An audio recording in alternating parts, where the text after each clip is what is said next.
Yeah. So yeah, it was cracking. So I know I said I'm on sabbatical, and just to let you know, I still am. However, in the course of doing so, I've been thinking about this next pivot on how to get what needs to be done. And I kept asking myself, what's the issue with the engagement? Because the receipts and the documentation is all there. So I sit back, talk to the ancestors, and yesterday they gave me my answer.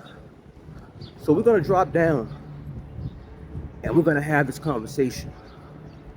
And understand when I say, and by no means at all, I'm sorry, by any and no means at all, do I feel any type of way about anyone. I'm only delivering to you the facts. But now I understand where the fear comes from. Because you know, when you are a microcosm of the macrocosm, when you're a micro of the macro, when you leave the macro and return to the micro, it's a whole nother set of rules.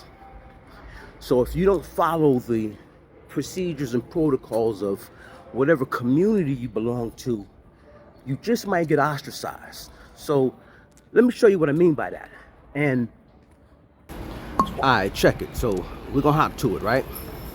So after I did the video I did about the contract of the 4 and 4 and 2 plus 2, which none of that even reaches the minimum COLA every year, the annual cost of living, which doesn't include energy or food.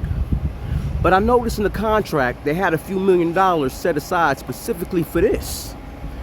Then after they put out the flyer for ratification of the contract, this was the next flyer that they put out.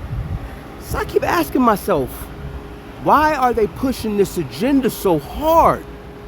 And their alliance with Governor Hochul, who we know who she is. If you've forgotten, let me refresh your memory. Black kids growing up in the Bronx who don't even know what the word computer is. They don't know. They don't know these things. And I want the world open up to all of them, because when you have their diverse.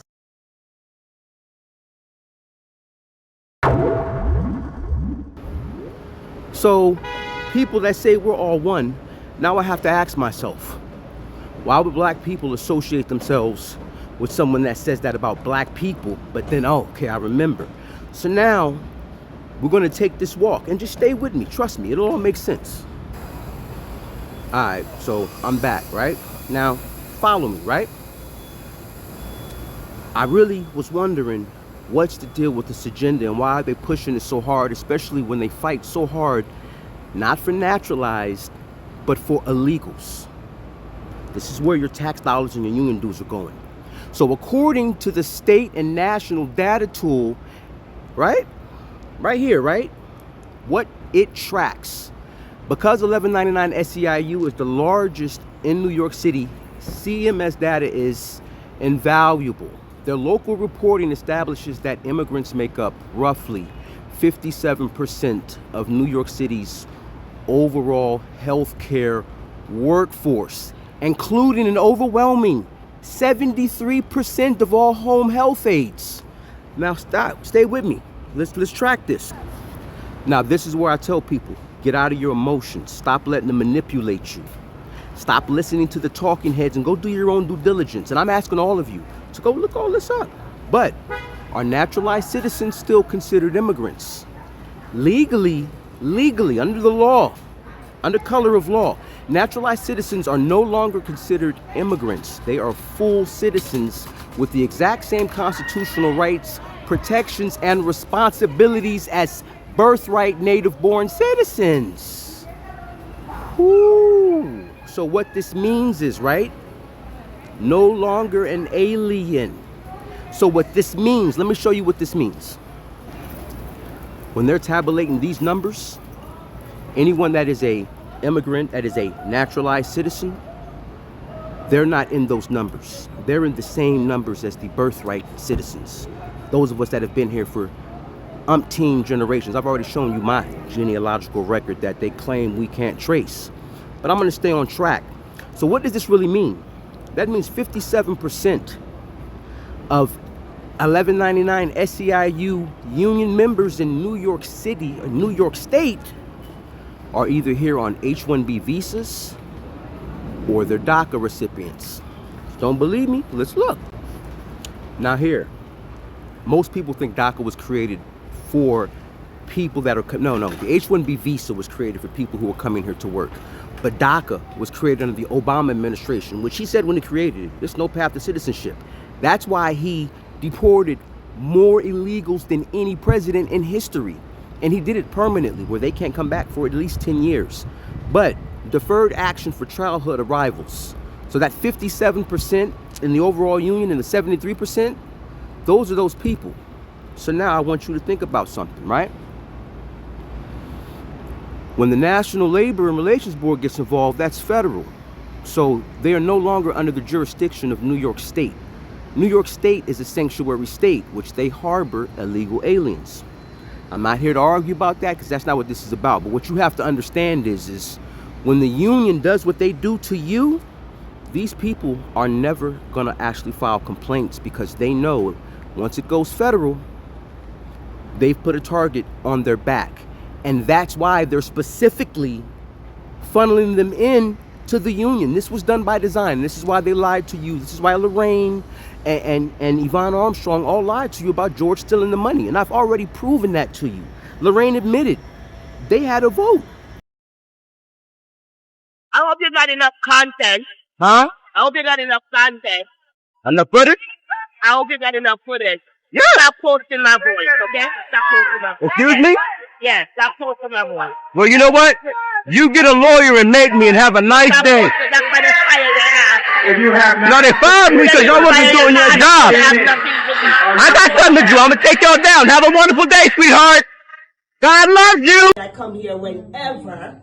So this shop is locked. So you guys can go someplace else because I already tell my members the truth, right? Because I am one of the vice presidents who vote against the money that George asked for, the members' money. But they claim they didn't vote. He used it as his personal piggy bank. You've even seen her say, stop using my voice. But what you all have to understand is that if you don't take a stand now and fight for your rights and that union constitution, there's going to come a point where it's going to get so out of hand that they're going to have no choice. Because I've shown you before, they just changed the law. They are now denaturalizing citizens for fraud. What the Members First Unity Slate has done has been fraud, election fraud. And I guarantee you, when they come in and look, they're going to find all the money they've been fucking over too. So anybody that's been sitting around looking and watching and not saying nothing, and you're complicit. So all I can say to people is prepare yourself. But now is the time to stand on what's right, because if you don't, the big bad boogeyman that you think is out there, the real one's gonna come. Because it's the people that have been using you and manipulating your trauma against you that are the actual villain. Like the Southern Poverty Law Center, they've been paying the Ku Klux Klan for years. Well, where'd that money come from? I keep telling you, follow the money of AIPAC and see where all their money and where it all overlaps. And then you'll see why Governor Hochul told you, y'all don't know what computers are. And then there's Yvonne holding her hand and she disparages black people. But again, I'm only following the numbers and the stats, and I'm delivering you the facts. But you should want to save yourself before it gets completely out of hand. You're being lied, you're being used, and they're doing this because they know that your fear of being ostracized from your community and the fear of the feds coming in here to pick you up is what keeps you quiet and keeps you docile while they violate the contract, while they violate the Constitution and everything else. But if they keep breaking federal laws as they've been doing, and people like me keep sending receipts to the feds, they're gonna come and they're gonna snatch everybody. I hate to say it like that, to be the bearer of bad news, but it is what it is. Yep, so there it is. As I always say, I implore all of you to do your own due diligence and please fact check me. And then when you fact check me, everything that Yvonne and Veronica and Michael Ashby and Ruthless Toothless Snuff the Magic Snow Dragon or Evelyn Campos Santos, the Madam of the Diabolical Den of Demons is telling you, you need to be fact checking that shit too. Because you're being lied to. And what's gonna happen is when everything comes to a head, it's gonna get ugly. But it is what it is. I'm out. I'm going back on sabbatical. And I'll see y'all when I see y'all. But just know, I've always revealed the methods of my speech. And I've never lied. I've always told people what it is and where they stand. And when I can see what people are doing, I always tell them. And whatever I always said, you can go back and listen. I give people enough rope to hang themselves. So when I spin this block, I'm going to start yanking chains.